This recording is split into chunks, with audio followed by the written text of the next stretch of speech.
question number 7 কি চাবা সেনাৰ কেম্প এটাত নায়কজনে 1764 জন সৈন্যক বৰ্গাকাৰ ৰূপত এনেদৰে থিয় কৰালে যাতে দীঘে পথালিয়ে শাৰীবোৰত সমান সংখ্যক সৈন্য থাকে প্ৰতি শাৰীত কেইজনকৈ সৈন্য আছিল চাবা আমি ইয়াৰ সমাধান কেনেকৈ কৰোঁ চাবা 7 নম্বৰ সলিউশন চাবা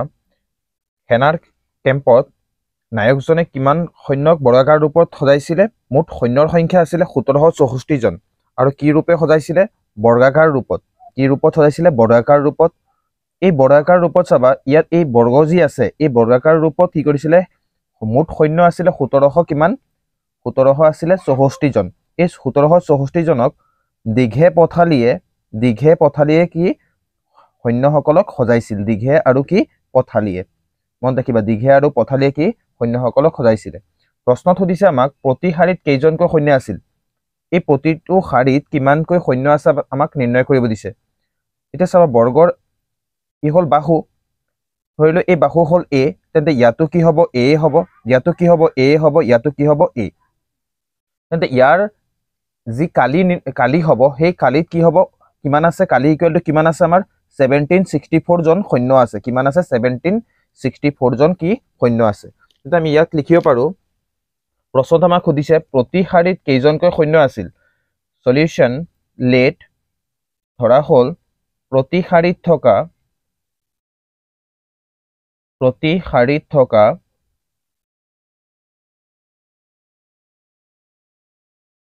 সৈন্য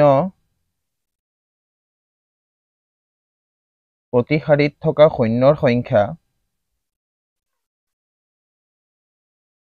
ইকুৱেল এ বুলি ধৰিলো কি বুলি ধৰিলো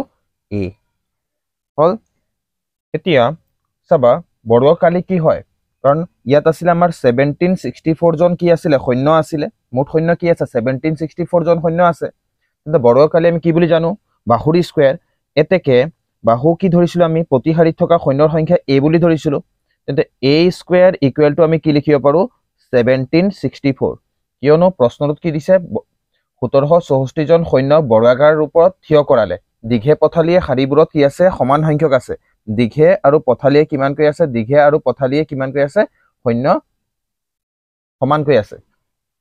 ইয়াত চাবা এতিয়া আমি কি কৰিব পাৰো এই এ স্কয়াৰ এতিয়া আমি প্ৰতি শাৰীত থকা সৈন্যৰ সংখ্যা আমাক নিৰ্ণয় কৰিব দিছে ইয়াক আমি কি বুলি ধৰিছিলো এ বুলি তেন্তে এ ইয়াত ৰাখি দিয়া স্কয়াৰটো গলে কি হ'ব √/ কি হ'ব 1764 এতিয়া 1764 আমি মৌলিক উৎপাদক বিশ্লেষণ কৰিলো 1764 ইয়াক আমি 2 ৰে হৰণ কৰি দিও 2 8 গুণ কিমান হল 16 নামিল কিমান 1 কিমান হ'ব 16 2 8 গুণ 16 2 2 গুণ 4 আকৌ 2 ৰে কৰা 2 4 গুণ 8 2 4 গুণ 8 2 1 গুণ কিমান হল 2 এতিয়া এককৰ সংখ্যাত কি আছে এককৰ ঘৰত কিমান আছে 1 3 ৰে হৰণ কৰি দিয়া 3 ৰে হৰণ যাব না 4 4 8 8 কিমান হল 9 3 ৰে যাব 3 1 গুণ কিমান হল 3 নামিল কিমান 1 কিমান হল 14 3 4 গুণ 12 নামিল 2 কিমান হল 21 3 7 গুণ কিমান হল 21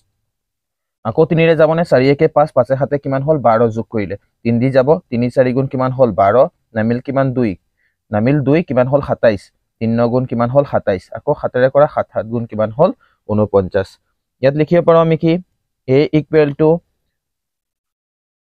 2 স্কয়াৰ 3 স্কয়াৰ আৰু 7 স্কয়াৰ লিখিব পাৰো কি লিখিব পাৰো 2 স্কয়াৰ 3 স্কয়াৰ আৰু কি লিখিব পাৰো 7 স্কয়াৰ a ইকুৱেল টু কি হ'ব সবা স্কয়াৰ ৰুটে কাটি গল স্কয়াৰ ৰুটে কাটি গল স্কয়াৰ ৰুটে কাটি গল ৰখিব ইয়াত 2 * 3 * কিমান 7 তেন্তে a ইকুৱেল টু আমি কিমান পালো 2 3 যা 6 6 7 যা কিমান হল 42 এতেকে নিৰ্ণয়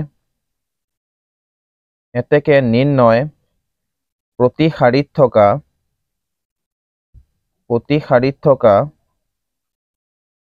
শাৰীত থকা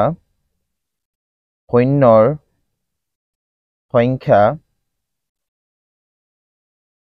কিমান জন 42 জন এটি হল কি ইয়াৰ উত্তৰ কোৱেশ্চন নম্বৰ 8 চাবা 4 9 আৰু 10 ৰে হৰণ কৰিব পৰা আটাইতকৈ সৰু পূৰ্ণবৰ্গ সংখ্যাটো উলিওৱা সলিউশন দিলো প্ৰথমে আমি কি কৰিম 4,9 আৰু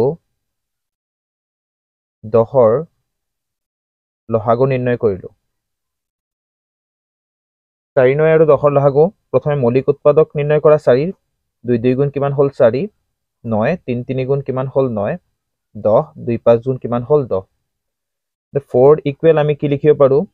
2 into 2 মানে 2 স্কয়াৰ বুলি লিখিব পাৰি 9 ইকুৱেল টু আমি লিখিব পাৰো 3 into 3 মানে 3 স্কয়াৰ বুলি লিখিব পাৰো আৰু 10 ইকুৱেল টু আমি কি লিখিব পাৰো 2 মাল্টিপ্লাই কি লিখিব পাৰো 5 হল কেছবা এতেকে লহাগু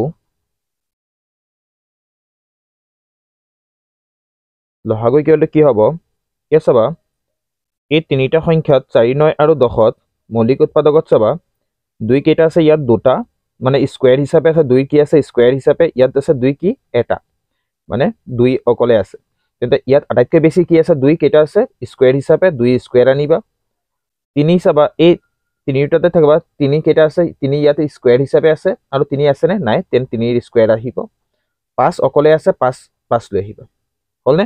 এই 2 স্কয়াৰ মানে কিমান 4 into 3 স্কয়াৰ কিমান হল 9 আৰু কিমান হ'ব 5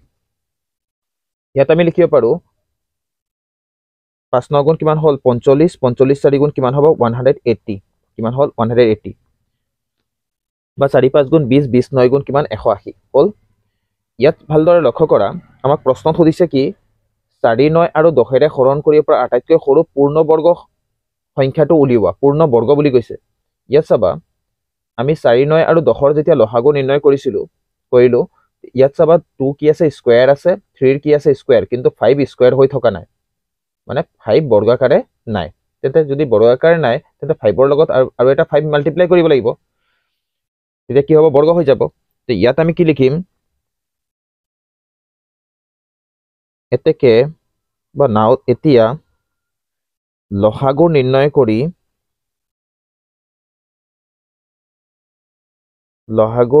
কৰি আমি দেখিলো যে 180 ক 5 ৰে পূৰণ কৰিলে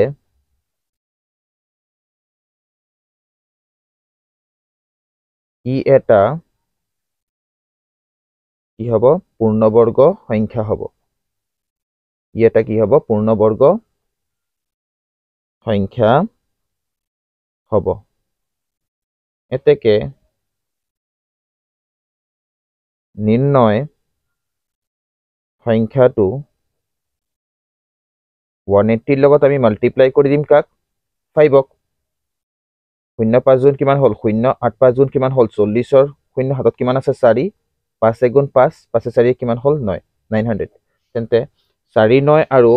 10 ৰে হৰণ কৰিব পৰা আটাইতকৈ সৰু পূৰ্ণবৰ্গ সংখ্যাটো কিমান হ'ব 900 এটো হল কি আনসাৰ